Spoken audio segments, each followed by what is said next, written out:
The attention to detail was so good, and I think it's a way of reintroducing people to what the Beatles did, which was, in those later years, much more complicated than anybody gave them credit for. They are wonderful, those last albums, they're just wonderful. And the Analogues show you. They don't let you listen to it, they show it to you. This is what it was like. And it's relentlessly accurate, isn't it? Er heel veel mensen zijn ook in Nederland en buiten Nederland, eigenlijk in de hele wereld eigenlijk, die een dergelijke emotie hebben bij de muziek van de Beatles om dat live te horen.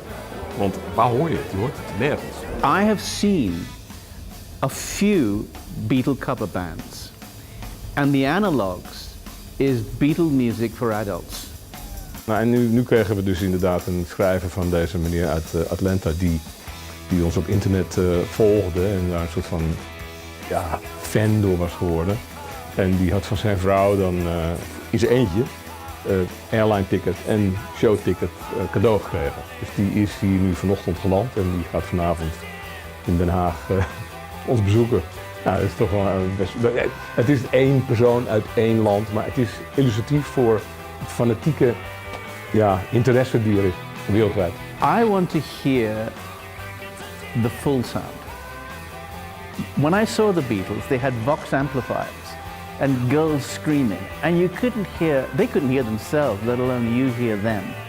I came via Boston and Reykjavik, so you can imagine I don't know where I am.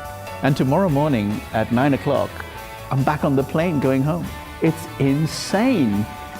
Why? If it wasn't for my wife, I wouldn't be doing this. They said, "Happy birthday, dear. Here's a ticket to see the Analogues in Holland." I came 6,000 miles to see you. The gentleman from Atlanta. Atlanta, Georgia. I went to film school. I became a film editor. For 6 years, I worked in film department in the BBC. Then I went into radio. I became a radio and TV producer, and I was also had a radio show. And guess what music I was playing all the time? George Martin came round to promote something which was nothing to do with the Beatles. And for some reason, I got to interview him. And also, what happened was that he had time to spare. And I was, quote, I had to look after him. So I took him to lunch, and I was able to ask him all sorts of questions that I couldn't ask him on tape. And I thought at the end of it, what a gentleman, what a gentleman.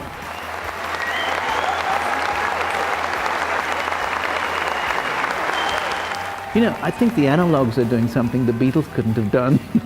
I don't think they could have played the White Album live, because it was constructed, wasn't it? It was constructed as it went along. And this is taking it seriously. I just think it's wonderful.